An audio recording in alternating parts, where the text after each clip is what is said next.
Hello everyone, मैं doctor प्रगति गुप्ता और आज इस वीडियो में हम बात करने वाले हैं किडनी पेशेंट्स को क्यों नॉनवेज अपनी डाइट में नहीं लेना। तो अगर हम किडनी फेलियर की बात करते हैं तो सबसे पहले क्या कहा जाता है, अपना प्रोटीन इंटेक आपको कट डाउन करना बहुत इंपॉर्टेंट हो जाता है। तो ऐसा क्यों कहा जाता है?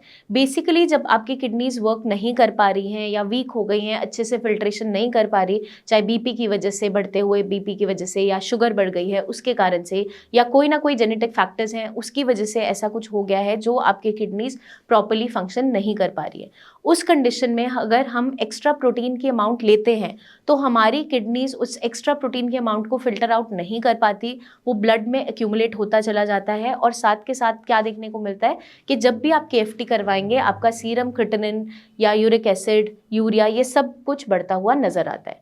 तो अगर हम नॉनवेज फूड की बात करें, नॉनवेज जो फूड है वो ज़्यादातर जितनी भी हम फूड आइटम्स की बात करें, चाहे आपका सी फूड हो गया या रेड मीट है, एग्स हैं, चिकन है, इन सब के अंदर ही प्रोटीन की मात्रा काफ़ी ज़्यादा पाई जाती है। साथ के साथ फॉस्फोरस का जो मात्रा है वो भी काफ़ी ज़्यादा प्रेजेंट होती है।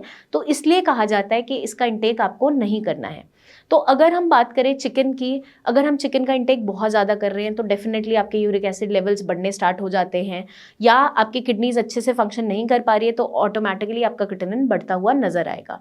अगर हम बात करें एग्स की, तो एग वाइट हम कुछ पेशेंट्स में अलाउ करते हैं जहां उनका टोटल प्रोटीन बहुत लो है, बॉडी में प्रोटीन की डेफिशिएंसी हो गई है, पानी भरता चला जा रहा है, एल्ब्यूमिन कम हो गया है, तो वहां हम एज पर रिपोर्ट्स लिमिटेशन में अलाउ करते हैं, या पेशेंट जो डायलिसिस पे होता है। लेकिन अदर देन दैट हम बहुत ज़्यादा जो हाई अमाउंट ऑफ नॉनवेज है उसको अलाउ नहीं कर पाते। अगर हम सी फूड की बात करें तो सी फूड के अंदर भी प्योरिन एनरिच्ड रहता है, साथ के साथ यूरिक एसिड बढ़ने के चांसेस होते हैं। और अगर हम रेड मीट की बात करें तो रेड मीट वैसे ही इन्फ्लेमेटरी इन नेचर माना जाता है, वो तो एक हेल्दी पर्सन के लिए भी बहुत ज़्यादा हेल्दी एडवाइज नहीं होता। तो वहाँ पर अगर किडनी फेलियर का पेशेंट है उसको ये टोटली बिल्कुल भी नहीं लेना है, क्योंकि आपकी बॉडी में इन्फ्लेमेशन को ये बढ़ाता है। किडनीज जो प्रॉपर्ली फंक्शन नहीं कर पा रही, वहाँ पे इन्फ्लेमेशन अगर ऑलरेडी है उसको और ज़्यादा बढ़ा देता है, और यूरिक एसिड वैल्यूज़, यूरिया, आपका क्रिएटिनिन सब बढ़ता हुआ चला जाता है, फॉस्फोरस बढ़ता हुआ चला जाता है। तो इसलिए हमें जितने भी नॉन वेजिटेरियन फूड आइटम्स हैं इनको टोटली अवॉइड करना है। Egg white as per condition हम रिपोर्ट देखते हुए अलाउ कर सकते हैं। जिन पेशेंट्स में वीकनेस बहुत ज़्यादा आ रही है, यूरिन में प्रोटीन लॉस बहुत ज़्यादा होने से टोटल प्रोटीन लो हो गया है, पानी भरता चला जा रहा है बॉडी में, वहाँ पे हम पेशेंट को अलाउ कर सकते हैं।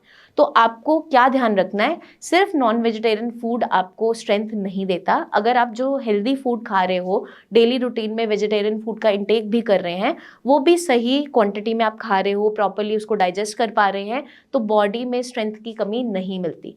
और फाइबर अपनी डाइट में अगर आप अच्छा रखेंगे तो गट भी आपका हेल्दी रहेगा। तो हमें आइडियली क्या ध्यान रखना है कि जितनी भी नॉन वेजिटेरियन फूड आइटम्स हैं, अगर आप किडनी फेलियर से सफ़र कर रहे हैं तो अपनी डाइट में से बिल्कुल निकाल देना है। जल्दी हम आपसे फिर मिलेंगे, बहुत सी इन्फॉर्मेशन शेयर करते रहेंगे। आपके कोई भी सवाल हो कमेंट करके आप हमसे पूछ सकते हैं, या नीचे दिए हुए नंबर्स पर हमारे टीम ऑफ डॉक्टर से कंसल्टेशन ले सकते हैं। तब तक के लिए अपना ध्यान रखिएगा एंड टेक केयर।